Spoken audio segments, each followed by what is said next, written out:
Way to Phoenix because there's a big race down there this weekend with the Indy cars, and Kenn Tomasch is at MSA tonight. Guys, what an opportunity for the Pacers with 9 of their final 13 games here at Market Square Arena, including tonight's game at 7:30 against the Cleveland Cavaliers, and they have a game-and-a-half lead in the Central Division over the Charlotte Hornets, who are also in action tonight. Damon Bailey, I got to ask you, this team has at times this season not had that killer instinct to put people away. Can they really take advantage of this last stretch here to really just grab that Central Division title by the throat? Can you tell the attitude of this team? Well, I think so. I think the attitude is really up. I think everybody realizes that. The thing that's bothered this last 2 or 3 games is the flu bug is kind of bitten us. Rick didn't play against Philly. Byrne didn't play the other night. And, other guys aren't feeling well. So that's something that this late in the season you hate to see, but hopefully we can fight through it, continue to win, although we're not playing as well as we could. With 13 games to go, are you resigned to the fact that we're not going to see you in a Pacer uniform till next year, do you think? Well, the only way that I would come back is if a guard got hurt. I'm to the point now to where I could play. I couldn't come out and probably play 48 minutes or anything like that, but I could play a little bit here and there, but unless a guard would get hurt, I'll probably just wait till next year. We'll look for him next year. This year we talk about Michael Jordan. We don't have to wait to look at him. Is this guy amazing or what? Last night, the Pacers are probably lucky that they got him in his first game back, because last night against the Knicks, he just went nuts. This is just vintage Michael making the steal and then just using John Starks. Well, I think that this is what you're going to see a lot more of once Michael gets the legs back under him and gets his rhythm going. Last night he was unconscious there in the first half, and he'd have probably had 70 or 80, but he got tired there in the second half and didn't play quite as well. So it's something that once he gets back in shape, the Bulls are going to be somebody to deal with. Can you imagine taking a year and a half off from this game? You know how hard it is. You've been playing it since you were a little kid. Coming back like that. Well, really, it takes a lot for him to be able to, it just shows how great an athlete he is.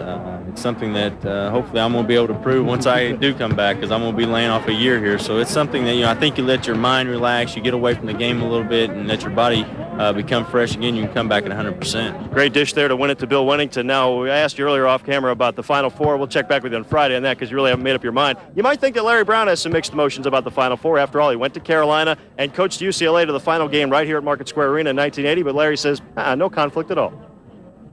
I'm happy for UCLA, but, I went to Carolina. My daughter's graduated Carolina. I coached at Carolina, and my coach is there. So I'd love to see Carolina win. I'm really pleased for UCLA to get back to the Final Four, but I want to see Carolina win it all. And they just might. All right, now the baseball strike could be over soon, but that doesn't mean that we'll be back to baseball as usual. The Players Union voted today to end the strike if they get a favorable ruling from a federal district judge this week, but the owners might turn around and lock them out. Here's David Cohn on the players' position. We've been going over how to try to get a deal and end this misery.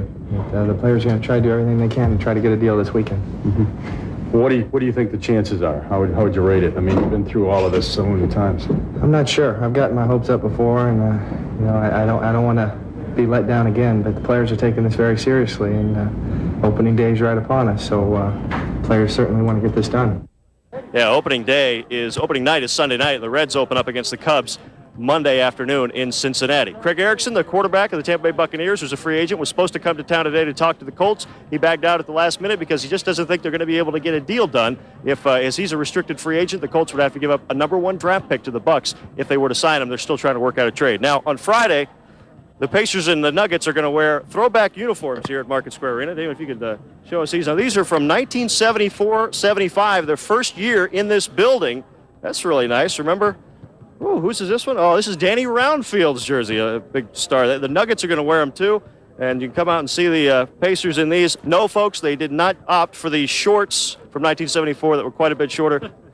Sorry, they'll be wearing their long shorts. Highlights of this one, plus the NIT final between Marquette and Virginia Tech, and the ice at Fort Wayne, all coming up tonight at 11, guys.